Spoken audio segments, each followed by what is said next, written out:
അത് പിന്നെ ഈ ബഷീറിൻ്റെ വൈക്കം മുഹമ്മദ് ബഷീറിനോടാണ് ഒരു മാധ്യമ പ്രവർത്തകർ വന്ന് ചോദിക്കുന്ന ഒരു സന്ദർഭത്തിൽ വന്ന് ചോദിക്കുന്ന ചോദ്യമുണ്ട്, ലോകത്ത് യുദ്ധം അവസാനിപ്പിക്കാൻ എന്താണ് വേണ്ടത്?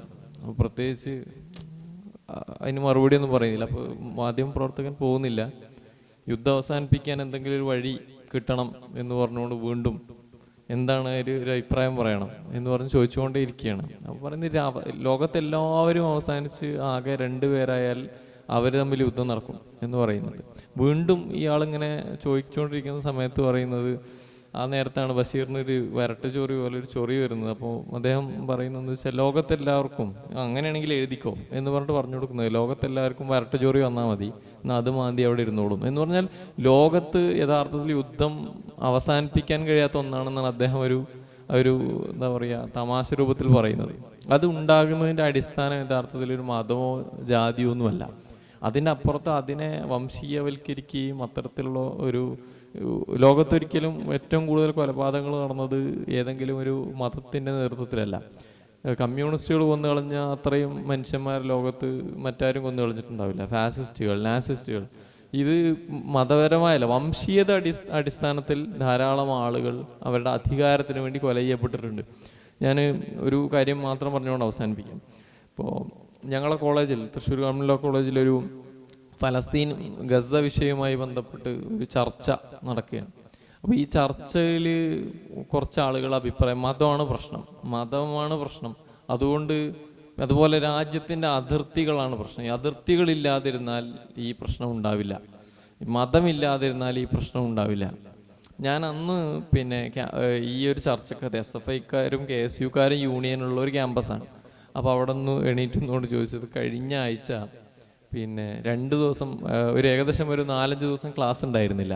എന്താ കാരണം എന്ന് വെച്ചാൽ SFI കൊടികെട്ടിയതിൻ്റെയും KSU കൊടികെട്ടിയതിൻ്റെയും പരസ്പരം അഴിച്ചു മാറ്റിയതിൻ്റെയും പ്രശ്നത്തിൽ അവിടെ ഒരു സംഘർഷം രൂപപ്പെടുകയും ആ സംഘർഷം വലിയ അർത്ഥത്തിൽ വ്യാപിക്കുകയും അത് കാരണം ആ ക്യാമ്പസിൽ സമാധാന അന്തരീക്ഷം ഇല്ലാതിരിക്കുകയും അതുകൊണ്ട് ക്യാമ്പസ് അടച്ചുപൂട്ടുകയും ചെയ്തൊരു ക്യാമ്പസാണ്. ഞാൻ പറഞ്ഞു, കൊടികെട്ടിയതിൻ്റെ പേരിൽ പരസ്പരം ഒരു ധാരണയാക്കാൻ കഴിയാത്തവർ ലോകത്തുള്ള വലിയ വിഷയങ്ങളെക്കുറിച്ചൊന്നും ചർച്ച ചെയ്യരുത്.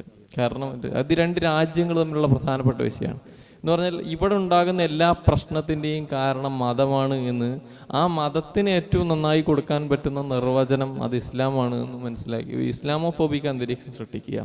ലോകത്തുള്ള കലാപങ്ങൾക്ക് കാരണം ഇസ്ലാമാണ്. ലോകത്തുള്ള ഈ ഒരു പ്രജുഡീസ് നിങ്ങളെക്കുറിച്ച്, നിങ്ങളുടെ തട്ടത്തെക്കുറിച്ച്, മുസ്ലിം വിദ്യാർത്ഥികളെ സംബന്ധിച്ചാണെങ്കിൽ നിങ്ങളുടെ വിദ്യാഭ്യാസം നിങ്ങൾ പഠിക്കുന്നു.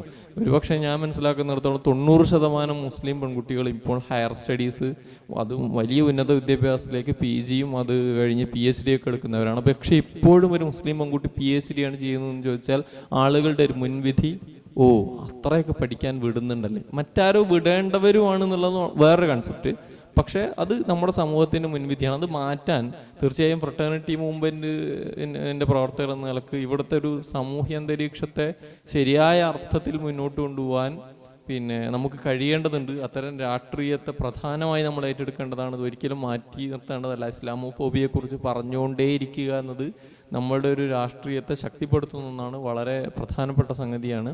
അപ്പോൾ ഈ ചർച്ചയിൽ പങ്കെടുത്ത ഫ്രട്ടേണിറ്റി മൂവ്മെൻറ്റിൻ്റെയും മുൻ നേതാക്കൾ, ഇപ്പോഴത്തെ നേതാക്കളും വെൽഫെയർ പാർട്ടിയുടെ നേതാവും ഒക്കെയാണ് ഇവിടെ ഉള്ളത്.